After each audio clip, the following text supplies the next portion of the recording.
کے پرانے عمران خان کے ساتھیوں میں سے، انہوں نے عمران خان سے اپنی اس وفا کا حق ادا کر دیا،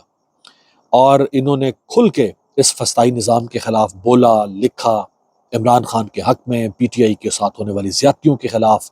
اس ہائبرڈ نظام کے اوپر اس کے خلاف لکھا، اور اس پہ ان کے خلاف ایف آئی آر ہوئی۔ 22 اکتوبر کو ان کی مجھ سے بات ہوئی تھی، یہ انہوں نے مجھ سے رابطہ کیا، میرے ساتھ بھی جو معاملات کچھ چل رہے تھے تو اس پہ یہ مجھے ہمت دینے کے لیے مجھ سے انہوں نے رابطہ کیا، اور انہوں نے بتایا کہ ان کے اوپر میرے علم میں نہیں تھا،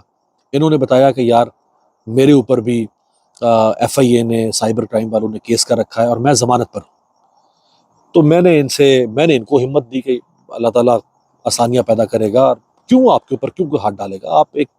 اچھے کردار کے مالک شخص ہیں، اور آپ کچھ کرتے بھی نہیں، کسی سیاسی جماعت میں بھی نہیں ہیں، نہ کسی جلسے میں جاتے ہیں، نہ جلوس میں جاتے ہیں، نہ کسی سٹیج پہ جاتے ہیں، نہ لانگ مارچ میں، آپ کے خلاف بھی کچھ ہوگا،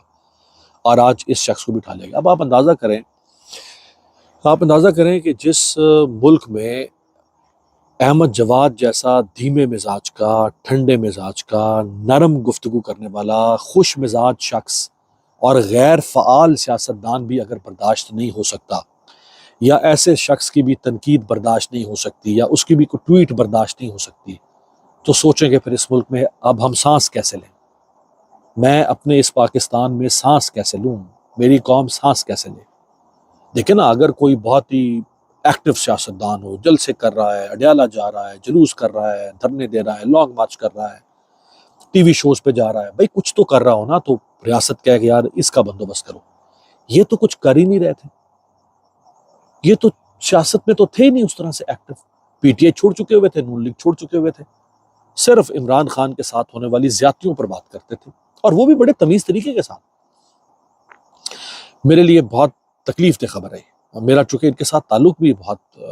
اچھا اور پیارا تھا، بلکہ مجھے انہوں نے جب میری 22 تاریخ کو ان سے بات ہوئی تو انہوں نے کہا کہ یار گھر تشریف لاؤ کسی دن تو کھانا رکھتے ہیں تمہارے لیے۔ تو مجھے تو نہیں پتا تھا کہ مجھے آج 10 دن کے بعد ان کی گرفتاری پر بھی بات کرنی پڑے گی، اور سمجھے ایک سینئر سٹیزن ہو گیا نا، مطلب 60 سال سے اوپر کی ایج ہو گئی، یار آپ کیا لیں گے اس بندے سے، کیا بگاڑ لے گا یہ بندہ، یار یہ کتنا خطرناک خطرہ اس سے ہو سکتا ہے، ریاست کو کتنا خطرناک ہو سکتا ہے، یہ نیوی کا سابق افسر رہا ہے، یار کچھ تو لحاظ کر لیتے اس کا۔ یہی صورتحال جو ہے نا، دیکھیں جس کو یہ نظام گرفتار کر رہا ہے، جس پر یہ نظام ہاتھ ڈال